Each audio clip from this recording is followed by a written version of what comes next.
자, 하나님이 이렇게 욥에 대하여 칭찬하고 자랑을 하자 시기와 질투심이 많은 사탄이 하나님께 욥에 대하여 이렇게 말합니다. 자, 우리 9절의 말씀을 함께 읽겠습니다. 다 같이요. 사탄이 여호와께 대답하여 이르되 욥이 어찌 까닭없이 하나님을 경외하리까? 자, 욥이 이렇게 온전하고 정직하고 하나님을 경외하며 악에서 떠난 자로 살아간 것은 까닭이 있기 때문이라는 겁니다. 예? 그만한 이유가 있기 때문이라는 거예요. 예? 그러면 사탄이 말하고 있는 그만한 이유는 뭘까요? 그 다음 구절을 한번 읽어볼까요? 10절입니다. 다 같이요. 주께서 그와 그의 집과 그의 모든 소유물을 울타리로 두르심 때문이 아니니까 주께서 그의 손으로 하는 말을 복되게 하사 그의 소유물이 땅에 넘치게 하셨음이니라. 무슨 말인고 하면은 하나님께서 욥과 그의 집과 그의 모든 소유물들을 울타리로 두르심같이 하나님이 지켜주시고 보호하여 주셨기 때문이라는 거예요. 하나님이 욥의 손으로 행하는 그 모든 말을 복되게 하시고 그 소유물들을 땅에 넘쳐나게 해 주셨기 때문이라는 거예요. 그런 까닭이 있기 때문에 욥이 지금 이렇게 온전하고 정직하고 하나님을 경외하며 악에서 떠난 자로서의 삶을 살고 있다는 것이죠. 그러므로 여러분, 욥기를 이해하는 데 있어서 가장 중요한 키워드가 있어요. 그 키워드가 뭐냐 그러면 고난이 아니에요. 많은 사람들은요, 욥기를 생각하면 고난부터 떠오르잖아요. 그런데 욥기를 이해하는 데 있어서 가장 중요한 단어는 고난이 아니라 어찌 까닭없이라고 하는 말이에요. 왜냐하면 사탄이 어찌 까닭없이라고 하는 말로 욥을 참소하였고 어찌 까닭없이라고 하는 이 말 때문에 하나님이 욥의 고난을 허용하셨고 어찌 까닭없이라고 하는 이 말 때문에 욥의 고난이 시작이 되었기 때문에 욥기를 이해하는 데 있어서 가장 중요한 키워드는 고난이 아니라 뭐라고요? 어찌 까닭없이. 반응을 안 보이시는 분이 많이 계시네요. 자, 욥기의 가장 중요한 키워드가 뭐라고요? 네, 어찌 까닭없이. 예. 자, 아무튼 사탄은 하나님이 욥과 그 가족과 소유물들을 지켜주시고 또 넘치는 복을 주셨기 때문에 그가 하나님을 경외하는 것이라고 했습니다. 그러면서 만일 하나님께서 욥에게 베풀어 주신 그 복을 거두시고 그리고 하나님이 욥을 치신다고 한다면 틀림없이 주를 향하여 욕을 하게 될 것이라고 말하죠. 그게 바로 11절입니다. 우리 함께 읽겠습니다. 시작. 이제 주의 손을 펴서 그의 모든 소유물을 치소서 그리하시면 틀림없이 주를 향하여 욕을 하지 않겠나이까. 자, 거기서 중요한 단어가 뭐예요? 틀림없이라고 하는 말에 밑줄을 짝 해야 됩니다. 예. 자, 틀림없이라고 하는 이 말을 사용한 것을 보게 되면 사탄에게는요, 뭐가 있었어요? 확신이 있었어요. 어떤 확신입니까? 만일 하나님께서 욥을 둘러싸고 있는 그 보살핌의 울타리, 지켜주심의 울타리를 거두신다면, 만일 하나님께서 주셔서 누리게 하신 이 모든 복을 거두어 버리신다고 한다면 욥은 틀림없이 주를 향하여 욕을 하게 될 거라는 거예요. 그러니까 우리가 흔히 쓰는 말로 그렇지 않으면 내 손에 장을 지지겠다는 거예요. 그런 말은 없지만 그런 뉘앙스예요. 예? 그러니까 사탄에게는 하나님이 이 모든 복을 거두시면 욥이 틀림없이 주를 향하여 욕을 할 것이라고 하는 확신, 신앙을 저버리고 욥이 하나님을 떠나게 될 것이라고 하는 분명한 확신이 있었다는 거예요. 만일 사탄이 여러분에게 이런 확신을 가지면 안 되죠. 그렇죠? 예. 그런데요, 놀라운 사실은 하나님에게도 확신이 있었다는 거예요. 어떤 확신이죠? 다른 사람은 몰라도 욥은 어떠한 고난이 와도 나를 배신하지 않을 거라는 확신이 있었습니다. 그래서 하나님은요, 다만 그의 몸에는 손을 대지 말 것을 전제로 사탄의 시험 요구를 허용을 하십니다. 자, 우리에게도 많지는 않지만, 물론 뭐 사람을 믿을 존재가 아니지만, 그래도 가끔 보게 되면, 나는 저 사람은 내가 믿을 만해. 저 사람은 절대로 나를 배신하지 않을 거야. 이런 확신이 많지는 않지만, 그래도 조금 있죠. 그런 것처럼 우리 하나님에게도 다른 사람은 몰라도 욥은 인생에 이해할 수 없는 고난이 온다고 할지라도 결코 나를 배신하지 않을 거라고 하는 확신이 있었다라고 하는 거죠. 자, 이 확신 때문에 이제 드디어 욥에게 4가지 어려운 시험이 다가옵니다. 욥에게 닥쳐온 4가지 시련, 여러분 다 잘 알고 계시죠? 그렇지만 우리 복습하는 의미에서 다시 한번 살펴보겠습니다. 첫째로, 하루아침에 모든 재산과 종들을 잃어버렸다라고 하는 거죠.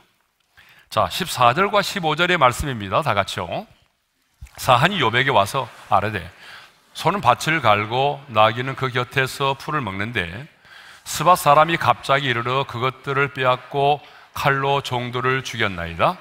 나만 홀로 피하였으므로 주인께 아래로 왔나이다.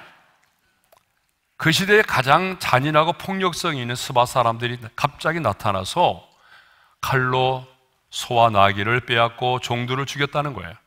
16절의 말씀도 있겠습니다. 다 같이요. 그가 아직 말하는 동안에 또 한 사람이 와서 아뢰되 하나님의 불이 하늘에서 떨어져서 양과 종들을 살라버렸나이다. 나만 홀로 피하였으므로 주인께 아래로 왔나이다. 자, 그 불이 어떤 불인지는 모르겠어요. 번개불인지 어떤 불인지 모르지만 아무튼 하늘에서 불이 임해서 7,000마리나 되는 양들과 양을 치는 종들을 다 살라버렸다는 거예요. 이어서 17절의 말씀도 있겠습니다. 다 같이요. 그가 아직 말하는 동안에 또 한 사람이 와서 아뢰되 갈대아 사람이 새 무리를 지어 갑자기 낙타에게 달려들어 그것을 빼앗으며 칼로 종들을 죽였나이다. 나만 홀로 피하였으므로 주인께 아래로 왔나이다. 이번에는 갈대아 사람들이 갑자기 나타나서 가장 소중한 재산인 낙타 3,000마리를 빼앗고 낙타를 지키던 종들을 죽였다는 거예요. 하루아침에 모든 재산을 잃고 종들을 잃어버렸습니다. 두 번째로 뭐예요? 자녀들이 모두 죽임을 당했다는 거예요. 자, 18절과 19절의 말씀을 우리 함께 읽겠습니다. 다 같이요. 그가 아직 말하는 동안에 또 한 사람이 와서 아뢰되 주인의 자녀들이 그들의 맏형의 집에서 음식을 먹으며 포도주를 마시는데 거친 들에서 큰 비바람이 와서 집 네 모퉁이를 치매 그 청년들 위에 무너짐으로 그들이 죽었나이다. 나만 홀로 피하였으므로 주인께 아래로 왔나이다 한지라. 자, 자녀들이 맏형의 집에서 음식을 먹고 있는데 태풍이 불어와서 집이 무너짐으로 자녀들이 다 죽었다는 거예요. 여러분, 자식 중에요, 한 명의 자식만 죽어도 그 부모는요, 그 슬픔을 가눌 길이 없어요. 그런데 한 명의 자식이 아닌 10명의 자녀가 동시에 한꺼번에 다 죽었어요. 그렇다면 얼마나 마음이 슬펐겠어요. 여러분 한번 생각해 보세요. 10명의 자녀들의 합동 장례식을 치르는 그날에 욥의 마음이 어떠했겠어요? 여러분 상상도 하고 싶지 않죠? 그 정도로 힘들었을 거예요. 자, 세 번째로는 자신의 몸에 피부병이 생겨난 거죠. 자, 7절과 8절의 말씀을 읽겠습니다. 다 같이요. 사탄이 이에 여호와 앞에서 물러가서 욥을 쳐서 그의 발바닥에서 정수리까지 종기가 나게 한지라 욥이 재 가운데 앉아서 질그릇 조각을 가져다가 몸을 긁고 있더니, 자, 이제 욥에게 남은 것은요, 자신의 건강밖에 없었어요. 여러분, 모든 것을 잃어도 그래도 건강한 몸을 가지고 있으면 뭐 어떤 방식으로든지 새롭게 또 출발해 볼 수 있는 거 아니겠어요? 그런데 지금 욥은요, 머리에서부터 발바닥까지 온몸에 종기가 생겨난 거예요. 단순한 종기가 아닙니다.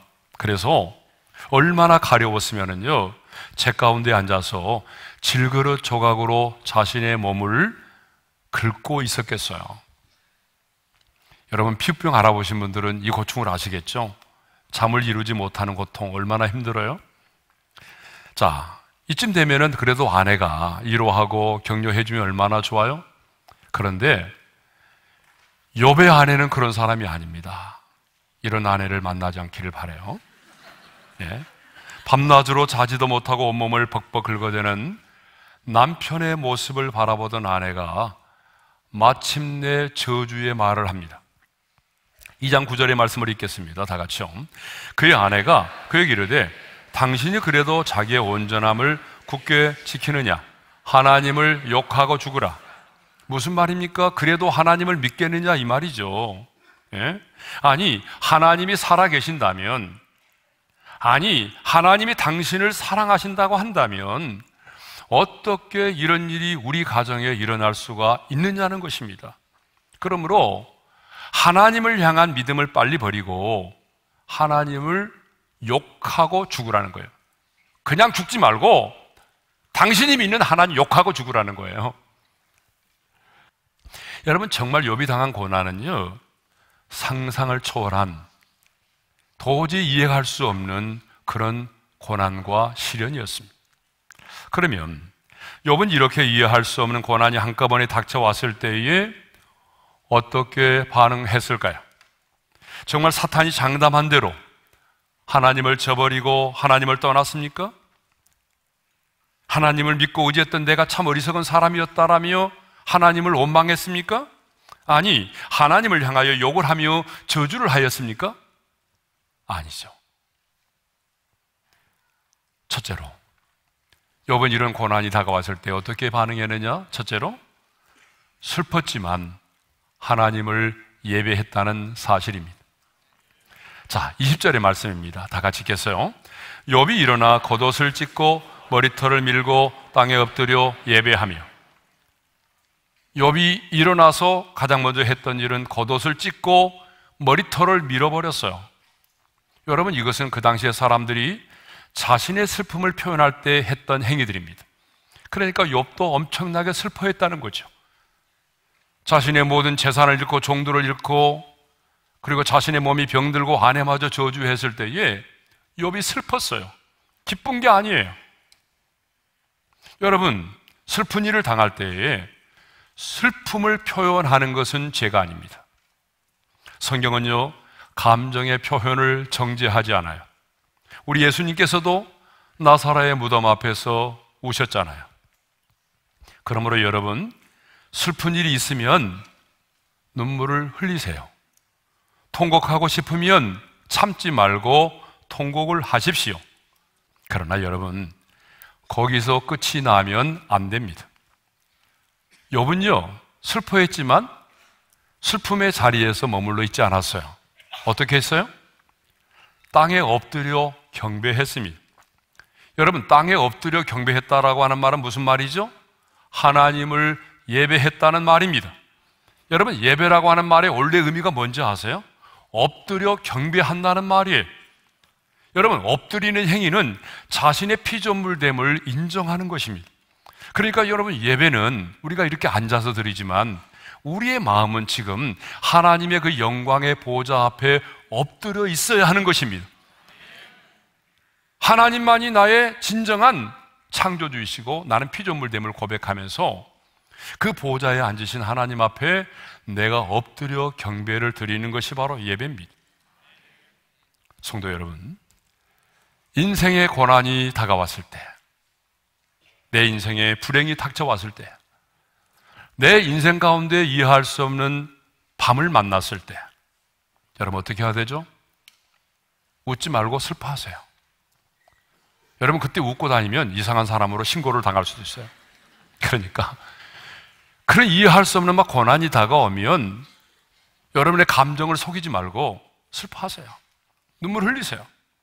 통곡도 하세요. 그러나 거기서 끝이 나면 아무 의미가 없습니다. 여러분, 운다고 옛사람이 돌아옵니까? 여러분, 운다고 해서 우리의 현실이 바뀌는 거 아니잖아요? 운다고 해서 해결되는 문제가 아니에요. 그렇기 때문에 하나님의 사람은 슬픔의 자리에서 예배의 자리로 나가야 할 줄로 믿습니다. 그분의 보좌 앞에 가서 엎드리는 거예요. 예배를 더 사모하고 가까이 하시기를 바랍니다. 그러니까 우리의 인생 가운데도 이해할 수 없는 고난이 다가왔을 때에, 인생의 밤을 만났을 때에 여러분 슬퍼하세요. 그러나 슬퍼만 하지 말고 그 슬픔의 자리에서 어떻게 하라고요? 예배의 자리로 나오시기를 바랍니다. 더 슬픔의 자리에서는 하나님을 더 예배를 더 사모하고 여러분 뜨겁게 하나님을 예배할 수 있기를 바랍니다. 욥이 그랬어요. 두 번째로 하나님의 주권을 인정하고 찬양을 했습니다. 자, 21절의 말씀을 읽겠습니다. 다 같이요.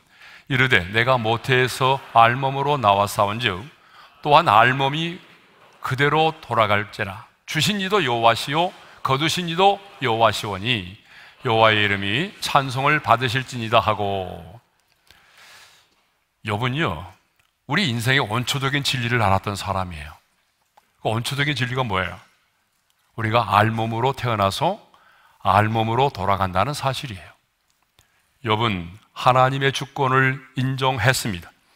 자신의 노력과 수고로 이 많은 물질과 자녀를 갖게 되었다고 생각하지 않았습니다. 하나님께서 바로 이 많은 물질과 자녀들을 주셨음을 믿었습니다. 더 나아가 하나님께서 주신 것이기 때문에 거두어 가시는 이도 하나님이심을 믿었습니다. 그렇기 때문에 그는 더 나아가서 하나님의 주권을 인정하며 여호와의 이름을 찬양할 수가 있었던 것이죠.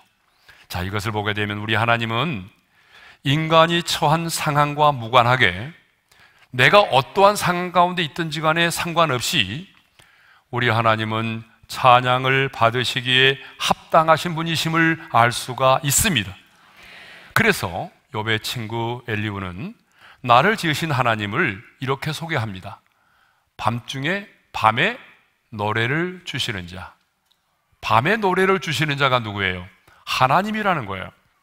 무슨 말이죠?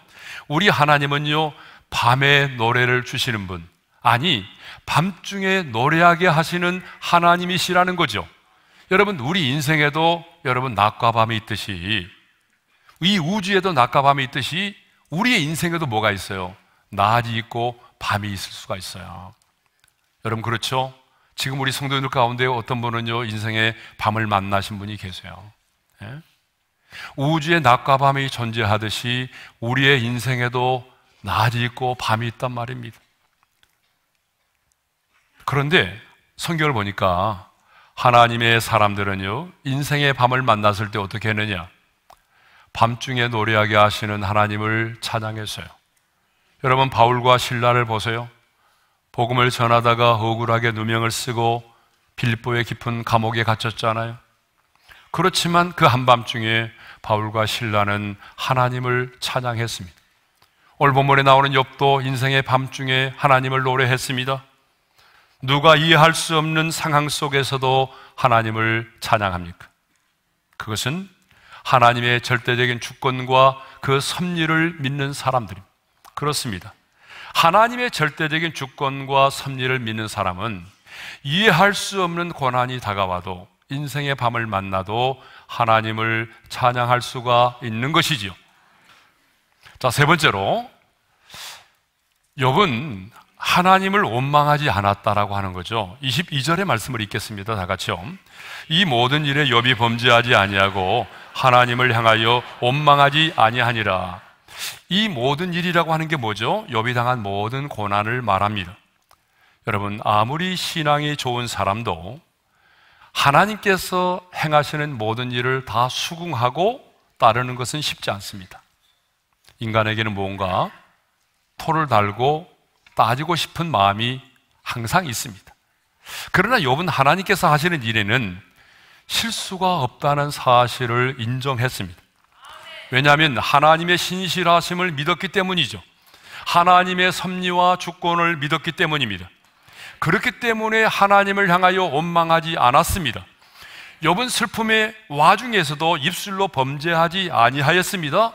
심지어는 자신의 아내가 하나님을 욕하며 죽으라고 저주의 말을 할 때도 욥이 입술로 범죄하지 아니했다라고 성경은 말하고 있어요. 자, 우리 말씀을 다시 한번 읽겠습니다. 그가 이르되 그대의 말이 한 어리석은 여자의 말 같도다. 우리가 하나님께 복을 받았은즉 화도 받지 아니하겠느냐 하고 이 모든 일에 욥이 입술로 범죄하지 아니하니라. 욥의 이러한 말에도, 욥의 아내의 이런 말에도 욥은 흔들리지 않았습니다. 얼마든지 하나님을 원망할 수 있었고 얼마든지 하나님에 대하여 불평할 수 있는 상황이었지만 입술로 범죄하지 않았어요. 여러분, 우리가 고난을 당했을 때 제일 먼저 범하기 쉬운 죄가 뭐예요? 여러분 다 아시잖아요. 여러분의 인생에 고난이 다가왔을 때 가장 먼저 여러분이 범하는 죄가 뭐예요? 입술로 범죄하는 것입니다. 가장 먼저 입술로 죄를 져요. 하나님, 왜 하필이면 나죠? 왜 하필이면 우리 가정이에요? 왜 하필이면 내 자녀예요? 왜 우리 가정에 이런 일이 일어나야 했어요? 내가 그동안 뭘 잘못했나요?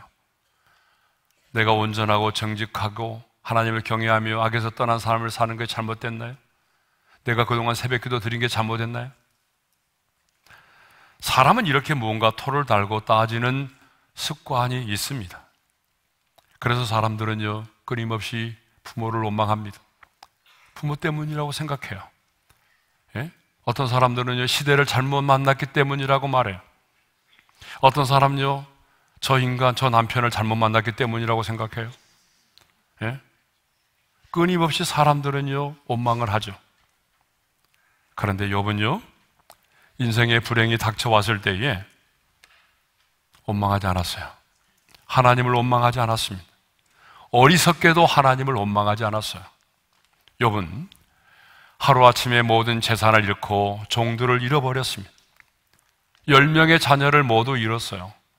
자신의 몸도 병들고 자신의 아내마저도 저주하는 상황 가운데 빠지게 되었습니다. 그렇지만 그럼에도 불구하고 그 슬픔 가운데서 하나님을 예배하였습니다. 그럼에도 불구하고 하나님의 주권을 인정하면서 하나님의 이름에 합당한 찬송을 올려드렸습니다. 그럼에도 불구하고 입술을 지켰어요. 입술로 어리석게도 하나님을 원망하지 않았습니다. 사탄은 욥이 까닭없이 하나님을 경외하겠느냐며 하나님이 주신 모든 것들을 치시면 틀림없이 주를 향하여 욕하지 않겠느냐라고 장담했습니다. 하지만 욥은 도리어 하나님을 예배하고 하나님의 주권을 인정하고 하나님을 찬양하였습니다. 입술로 하나님을 원망하지 않았습니다. 그래서 하나님은요, 사탄에게 이렇게 당당하게 말씀하십니다. 하나님이 너무 당당하게 말씀하십니다. 예. 자, 2장 3절의 말씀을 읽겠습니다. 다 같이요. 네가 나를 충동하여 까닭없이 그를 치게 하였어도 그가 여전히 자기의 온전함을 굳게 지키느니라. 따라서 하겠습니다. 그가 여전히 자기의 온전함을 굳게 지키느니라. 욥은 자신의 모든 것을 다 잃고서도 변함없이 자기의 온전함을 굳게 지켰다라고 하나님이 말씀하십니다. 무슨 말입니까? 욥이 흔들리지 않았다라고 하는 거죠. 그렇다면 여러분은 이제 욥의 문제가 아니라, 그렇다면 여러분은 어느 날 내 회사가 부도가 나서 망하고 내가 다니던 직장에서 억울하게 누명을 쓰고 쫓겨나고 내 사랑하는 자녀가 불의의 사고를 당하여 나보다 먼저 이 세상을 떠나게 되었다면 여러분은 그럼에도 그 슬픔의 자리에서 하나님을 예배하시겠습니까?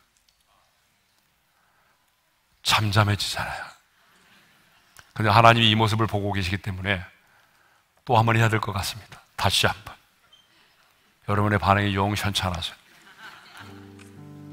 그렇다면 여러분은 내 회사가 부도가 나고, 부도가 나라는 얘기는 아닙니다.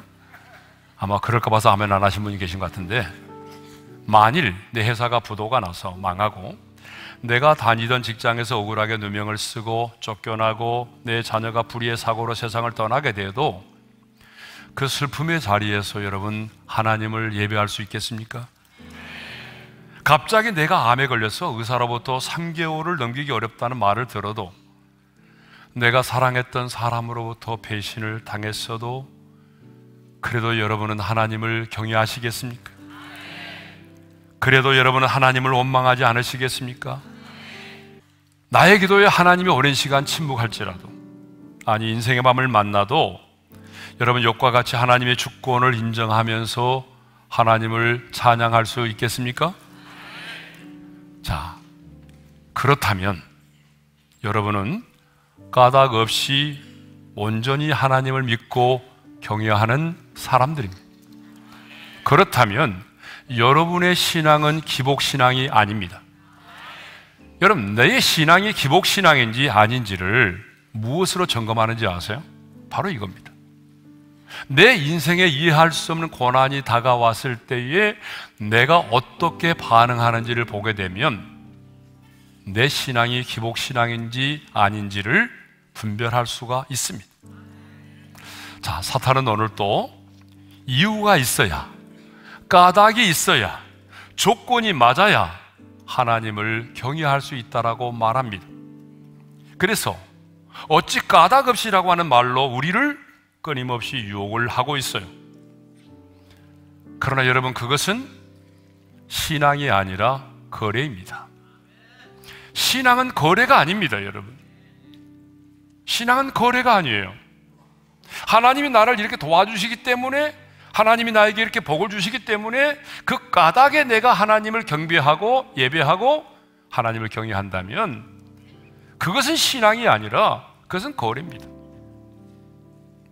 저는 오늘 이 말씀을 듣는 우리 모두가 이해할 수 없는 고난의 상황이 내게 온다고 할지라도 하나님의 신실하심을 믿기 때문에, 내가 믿는 그 하나님의 신실하심을 믿기 때문에 까닭 없이 하나님을 예배하고 까닭 없이 하나님을 경외하는 그런 성숙한 그리스도인들이 되시기를 주님의 이름으로 축원합니다.